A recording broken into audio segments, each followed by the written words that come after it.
मुंबईमध्ये ही महत्त्वाची मनसेची बैठक असणार आहे। प्रभावित देवीतल्या रवींद्र नाट्य मंदिरमध्ये मनसेची ही बैठक असेल आणि यामध्ये मनसेचे नेते, सरचिटणीस, मुंबईतले पदाधिकारी अर्थातच उपस्थित असतील। मनसे अध्यक्ष राज ठाकरे यांच्या उपस्थितीत ही महत्त्वाची बैठक असणार आहे।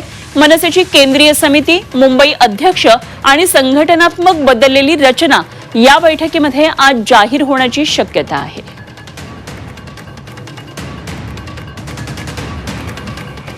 तर आज मुंबईमधल्या राजकीय घडामोडींमध्ये महत्त्वाचं म्हणजे आज या दोन पक्षांच्या बैठका असणार आहेत आणि या संदर्भात आणखी सविस्तर माहिती जाणून घेऊया। आमच्या प्रतिनिधी सीमा आढे सध्या आपल्याबरोबर जोडल्या गेल्यात। सीमा, आज या दोन बैठकांवर आपलं लक्ष आहे। शिवसेनेची बैठक होतीये, काही पक्षप्रवेश सुद्धा यामध्ये होणार आहेत आणि मनसेची महत्त्वाची बैठक असणार आहे। काही बदल झालेले आहेत, या बैठकीमध्ये ते जाहीर होतील का याकडे लक्ष असेल। काय काय नेमक्या घडामोडी या बैठकांमध्ये असतील? नक्कीच अनुपमा, आपण जर बघितलं तर स्थानिक स्वराज्य संस्थांच्या निवडणुका कधीही जाहीर होऊ शकतात। तत्पूर्वी सर्वच पक्षाने आता कंबर कसलेली आहे आणि स्थानिक पातळीवरून कशा पद्धतीनं आपण जोमाने या निवडणुकीला सामोरे जाऊ शकतो, सोबतच आवश्यक असलेले बदल सुद्धा पक्षांतर्गत करताना आपल्याला पक्षाचे नेते हे पाहायला मिळत आहे। आज दोन महत्त्वाच्या बैठका मुंबईमध्ये पार पडणार आहे। एक म्हणजे शिवसेना शिंदे गटाची मंत्री उदय सामंत यांच्या अध्यक्षतेखाली, तर दुसरी एक महत्त्वाची बैठकमध्ये मनसे अध्यक्ष राज ठाकरे यांची। मनसे अध्यक्ष राज ठाकरे यांच्या अध्यक्षतेखाली जी बैठक पार पडणार आहे ती अत्यंत महत्त्वाची बैठक आहे, कारण या बैठकीमध्ये मोठे पद जे आहेत जाहीर करण्यात येणार आहे।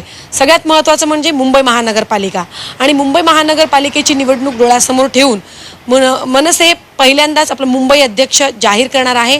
या पदावरती एका महत्त्वाच्या नेत्याची वर्णी जी आहे ती लावणार आहे, जेणेकरून मुंबईतले सगळे महत्त्वाचे प्रश्न मनसे हाताळतील। सोबतच आगामी स्थानिक स्वराज्य संस्थांच्या निवडणुकीच्या पार्श्वभूमीवरती आणि मुंबई महानगरपालिका ही अत्यंत महत्त्वाची निवडणूक आहे, याकडे सगळ्यांचं लक्ष लागून असतं। त्यामुळे ही निवडणूक जोमाने लढण्यासाठी एक मुंबई अध्यक्ष आज जाहीर करण्यात येईल। त्यामुळे सगळ्यांचं लक्ष लागलेलं आहे की या पदावरती, या महत्त्वाच्या पदावरती नक्की कोणाला संधी देण्यात येईल। दुसरं म्हणजे केंद्रीय समिती सुद्धा जाहीर होणार आहे, त्यामुळे या समितीमध्ये कोणकोणत्या नेत्यांची आज वर्णी लावण्यात येईल हे बघणं महत्त्वाचं असणार आहे। आणि आगामी स्थानिक स्वराज्य संस्थांच्या निवडणुकीच्या पार्श्वभूमीवरती राज ठाकरे उपस्थित नेत्यांना, पदाधिकाऱ्यांना की काय कानमंत्र देणार, कोणकोणत्या मुद्द्यांवरती लक्ष केंद्रित करण्यासाठी सांगणार हे पाहणं महत्त्वाचं असणार आहे। आणि दुसरी बैठक म्हणजे उदय सामंत यांच्या अध्यक्षतेखाली। आता आपण बघतोय की एकीकडे विधानसभा निवडणूक, लोकसभा निवडणूक जोमाने लढल्यानंतर, यश संपादित केल्यानंतर आता एकनाथ शिंदे यांची शिवसेना सुद्धा यांनी आता कंबर कसलेली आहे। मुंबईमध्ये आज महत्त्वाची बैठक पार पडणार असून थोडक्यात सीमा, या दोन्ही पक्षांच्या बैठकीची रणनीती ही मुंबई महापालिका निवडणुकांच्या दृष्टीने असणार आहे। त्यामुळे भलेही वेगवेगळ्या संघटनात्मक बांधणीसाठी वेगवेगळ्या पदांवरची वर्णी असू देत किंवा एकंदरीतच रणनीती या बैठकीमध्ये ठरणार आहे। जरूर या सर्व घडामोडींवर लक्ष ठेवून राहा। वेळोवेळी आपल्याकडून अपडेट जाणून घेऊ। तुर्तास धन्यवाद दिलेल्या माहितीसाठी।